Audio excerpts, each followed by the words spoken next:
Imagine the global stage today. Tensions are sky high. Alliances are shifting, and every military exercise sends shockwaves across continents. Now, India has stepped into the spotlight with a bold move that has rattled capitals from Washington to Brussels. By joining the Russia-Belarus war games, India is being accused of crossing a red line. The West is uneasy. NATO officials are concerned, and analysts are wondering, is India rewriting the rules of global geopolitics, or is it risking isolation at a critical moment? Tonight, we dive deep into this story, unpacking the meaning, the risks, and the opportunities behind India's surprising participation. Get ready, because this isn't just about one military drill, it's about the future balance of power itself. Let's start with the facts. Russia, already under heavy sanctions and global criticism for its actions in Ukraine, has continued holding large-scale joint military exercises with Belarus, its closest ally. These drills, often called Zepod, simulate scenarios where Russia and Belarus defend against NATO incursions. But in reality, they serve as powerful demonstrations of Moscow's military reach and defiance. When India, one of the world's largest democracies, a strategic partner of the United States, and a central figure in the Indo-Pacific deals to send its troops to these exercises, eyebrows are raised everywhere. Is this a signal of defiance, a move for leverage, or a calculated gamble to show independence? Western analysts see this as India crossing a line. For Washington, London, Brussels, and other NATO capitals, India's presence looks like tacit endorsement of Moscow at a time when Russia is under sanctions and scrutiny. After all, India is not a minor player. It is a rising power, a member of the Quad, a country seen as central to countering China in the Indo-Pacific. And yet, here it is, training alongside Russian and Belarusian troops in exercises that simulate conflict against the West. It feels like a contradiction, but is it really? India's logic is complex, rooted in decades of history. For over half a century, Russia has been India's most reliable defense partner. From fighter jets to tanks, from missiles to nuclear submarines, Russia supplied India with the backbone of its arsenal. Even today, about 60 to 70% of India's military hardware has Russian origins. Can India afford to alienate Moscow at a time when border tensions with China are escalating and when Pakistan remains unpredictable? The answer, from New Delhi's perspective, is no. Participation in these exercises is less about endorsing Russia's war in Ukraine and more about maintaining a critical defense relationship that India cannot easily replace. But optics matter. The world doesn't parse nuance as carefully as diplomats. Images of Indian soldiers standing next to Russian and Belarusian counterparts during war games framed as countering NATO aggression play directly into a narrative of India tilting toward Moscow. This raises questions for the United States and Europe. Can they truly count on India as a strategic ally if Delhi continues to hedge between the West and Russia?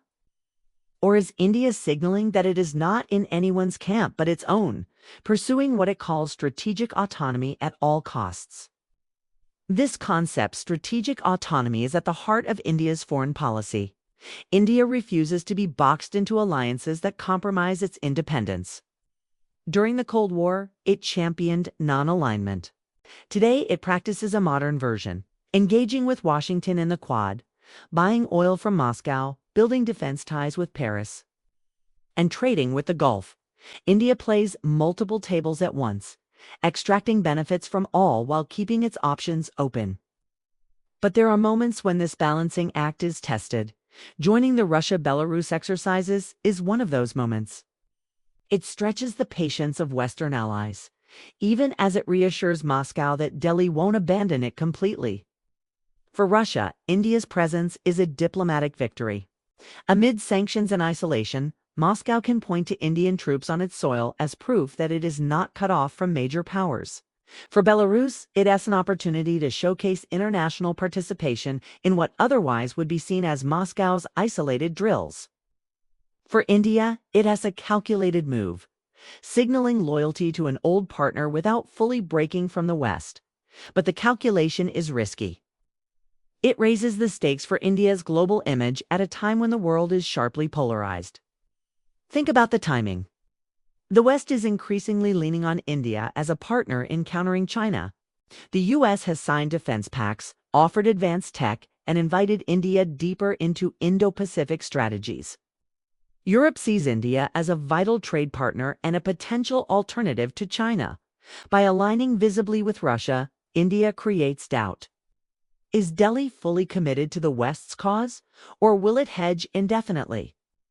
For Western policymakers, this uncertainty complicates their strategies. For India, however, that uncertainty is the very essence of leverage. By keeping all sides guessing, India enhances its bargaining power, ensuring it is courted by all, abandoned by none. Yet, there is danger in playing too close to the edge. The West might tolerate India's oil purchases from Russia, or its reluctance to condemn Moscow outright. But military cooperation that appears hostile to NATO could push tolerance to the limit. Already, think tanks in Washington and London are publishing reports warning that India's credibility as a democratic partner is at risk. Critics argue that Delhi cannot have it both ways, calling for support against China while standing with Russia as it confronts the West. If this perception hardens, India could face reduced trust, slower tech transfers, and cooler enthusiasm in defense collaborations. Domestically, however, the move may resonate differently. For Indian audiences, participation in the war games can be framed as proof of independence, sovereignty, and global stature. It shows that India is not beholden to anyone, that it can act on its own terms. National pride feeds on such signals. The world's largest democracy standing tall, making choices unpressured by Washington, Moscow, or Beijing. Politically, that independence narrative carries weight, reinforcing India's self-image as a rising pole in a multipolar world. But let's peel back another layer. Joining the war games also sends a subtle signal to Beijing. China watches closely as India maneuvers. By keeping Russia close, India ensures that Moscow does not drift entirely into China's embrace. If India abandoned Moscow completely, Russia would have no choice but to deepen its dependency on Beijing. By staying in the game, India preserves influence, preventing a full Russia-China convergence that could encircle it. In this sense, participation is not just about Russia, 'tis about China. It's about ensuring that Delhi has a say in the triangle of Moscow, Beijing, and Washington. It's chess, not checkers. Still, India's choice creates diplomatic challenges. Europe has been actively courting India with trade deals, investments, and partnerships. NATO members hope to see India as a global democratic partner. These exercises complicate that courtship. The EU, already wary of India's Russian oil imports, may hesitate on sensitive tech transfers or joint defense projects. Washington, while pragmatic, will face internal pressure from lawmakers to question India's reliability. The Biden administration may choose quiet diplomacy rather than public confrontation, but the issue will linger in back channels. Over time, repeated signals like this could erode trust, even if no single event breaks the relationship. What happens next depends on how India manages the optics. If Delhi follows participation with renewed gestures toward the West joint drills with the U.S. expanded Quad activities, louder statements on Indo-Pacific security may balance the impression. If it deepens engagement with Russia without corresponding moves westward, skepticism will grow. It's a dance of symbols as much as substance.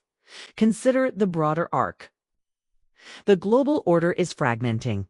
The U.S. and Europe align against Russia and, increasingly, China. China and Russia draw closer. Middle powers like India, Turkey, Brazil, Saudi Arabia carve their own paths. India wants to be not a follower, but a leader of this multipolarity.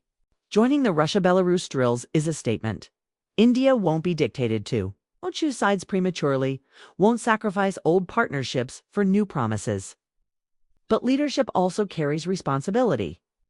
How India navigates these choices will define not just its alliances, but its reputation. If you step into the shoes of an Indian policymaker, the logic is hard to dismiss. With Chinese troops at the border, Pakistan's instability to the west, and energy needs that require Russian oil, why alienate Moscow? Why gamble away decades of defense cooperation? On the other hand, the West offers technology, markets, and strategic support against China. Why alienate them either? The answer India has chosen is alienate neither, balance both, and assert autonomy. Participation in these war games is one more example of that doctrine. The risk, of course, is overplaying the hand. If both sides begin to doubt India's reliability, autonomy becomes isolation. That is the fine line Delhi must walk.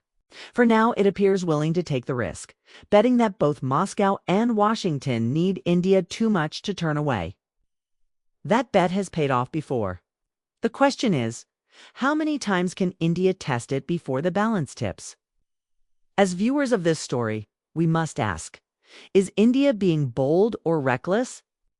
Is this a masterstroke of diplomacy or a dangerous provocation? The truth may lie in between. In a world where red lines are drawn daily, India has chosen to cross one in order to preserve its space to maneuver. The coming months will show whether that space expands or contracts. But one thing is clear, the age of India as a passive player is over. It is making choices that reverberate far beyond its borders, choices that will shape the global order for years to come. So as the images of Indian soldiers marching alongside Russian and Belarusian troops circle the globe, remember, this is not just a drill, it is a statement. A statement about sovereignty, about balance, about ambition. And it leaves us with a haunting question. In crossing this red line, has India secured its autonomy? Or has it stepped into a storm it cannot control? The world is watching. The stakes are enormous, and the game is only beginning.